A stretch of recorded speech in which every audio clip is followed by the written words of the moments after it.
Hello dear students, आज की इस वीडियो में हम हिंदी भाषा का महत्व के ऊपर एक निबंध देखने वाले हैं जो कि एग्ज़ाम के पॉइंट ऑफ व्यू से काफ़ी इंपॉर्टेंट है। तो इसे आज की इस वीडियो में कवर करेंगे। तो इसे हम स्लोगन के साथ देखेंगे। तो सबसे पहले लिखेंगे स्लोगन, यानी हिंदी हमारी शान है, हिंदी से हिंदुस्तान है, देश की भाषा हिंदी है, हम सबका अभिमान है। इतना ये स्लोगन लिखने के बाद हम हमारा मेन टॉपिक स्टार्ट करेंगे जो कि होगा प्रस्तावना। प्रस्तावना का हेडिंग डालने के बाद हम लिखेंगे, जैसे अंग्रेजी दुनिया को एक सूत्र में बांधती है, वैसे ही हमारे देश में हिंदी एक पुल है जो लोगों को जोड़ती है। मतलब जब दुनिया की सबसे बड़ी बहुराष्ट्रीय कंपनियां हिंदी भाषा के महत्व और शक्ति को समझ सकती हैं, तो हम भारतीय इसकी सुंदरता और प्रासंगिकता को क्यों नहीं समझ सकते। हमें यह जानकर बहुत आश्चर्य हुआ कि भारत में केवल 10% लोग ही अंग्रेजी भाषा बोलते हैं। हालांकि 2011 की भाषाई जनगणना के अनुसार हिंदी कुल जनसंख्या के लगभग 44% की मातृभाषा है। इतने स्पष्ट आंकड़ों के बावजूद भारत भर के स्कूल इंग्लिश मीडियम होने की होड़ में लगे हुए हैं। इसके बाद हमारा नेक्स्ट हेडिंग होगा हिंदी और भारतीय संविधान।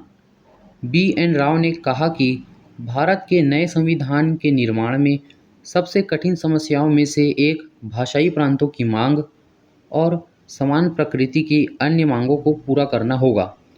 इस मुद्दे ने संविधान सभा को उसके 3 साल के जीवन काल तक परेशान किया।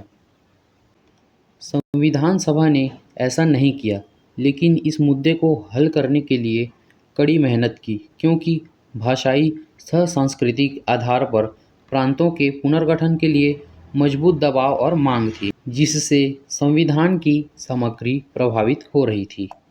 इसके बाद हम नेक्स्ट हेडिंग डालेंगे, हिंदी भाषा पर ही क्यों हो रही है बहस। ठीक है, हेडिंग डालने के बाद लिखेंगे, भारत एक विविधतापूर्ण देश है जिसमें अलग अलग पृष्ठभूमि, धर्म, समुदाय, समूह, खान पान, संस्कृति आदि के लोग शामिल है।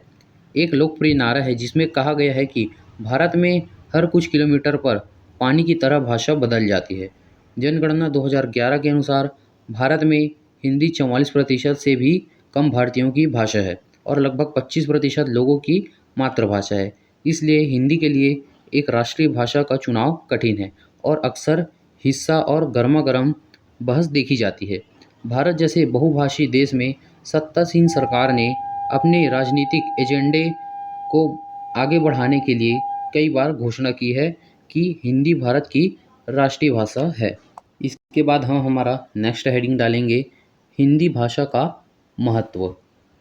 हिंदी सिर्फ एक भाषा नहीं है, बल्कि यह भारतीय संस्कृति और एकता का प्रतीक है। यह हमें हमारे समृद्ध इतिहास, साहित्य और परंपराओं से जोड़ती है। हिंदी दुनिया भर के करोड़ों लोगों द्वारा बोली जाती है, जो इसे दुनिया की सबसे अधिक बोली जाने वाली भाषाओं में से एक बनाता है। हिंदी हमारी राष्ट्रीय एकता को मजबूत बनाती है और हमें विश्व में एक अलग पहचान दिलाती है। हिंदी को 14 सितंबर 1949 को भारत की राजभाषा का दर्जा मिला था। भारतीय संविधान के अनुच्छेद 343 के तहत हिंदी को देवनागरी लिपि में राजभाषा के रूप में मान्यता दी गई। स्वतंत्रता संग्राम के दौरान हिंदी ने देश को एकजुट करने में अहम भूमिका निभाई थी। इसके बाद हम हमारा लास्ट हेडिंग डालेंगे जो कि है उपसंहार। हिंदी भाषा भारतीय संस्कृति एवं अस्मिता का एक अनिवार्य अंग है। हिंदी भाषा में सबसे अधिक बोली जाने वाली भाषा है और यह भारतीय जीवन के विभिन्न पहलुओं जैसे सरकार, व्यवसाय, शिक्षा और मनोरंजन में महत्वपूर्ण भूमिका निभाती है। दूसरी भाषा के रूप में हिंदी सीखना उन लोगों के लिए फ़ायदेमंद हो सकता है जो भारत में काम करने की योजना बना रहे हैं। हालांकि हिंदी भाषा को बढ़ावा देने में कुछ चुनौतियां भी हैं, जैसे क्षेत्रीय विविधता और अंग्रेजी का बढ़ता प्रभाव। इन चुनौतियों के बावजूद हिंदी भाषा के महत्व को कम नहीं किया जा सकता है और भाषा को बढ़ावा देने और इसके सांस्कृतिक महत्व को संरक्षित करने के प्रयास किए जाने चाहिए। तो ये था गाइस आज का हमारा टॉपिक। तो अगर वीडियो अच्छी लगी तो वीडियो को लाइक करें और ऐसे ही वीडियो के लिए चैनल को सब्सक्राइब जरूर करें।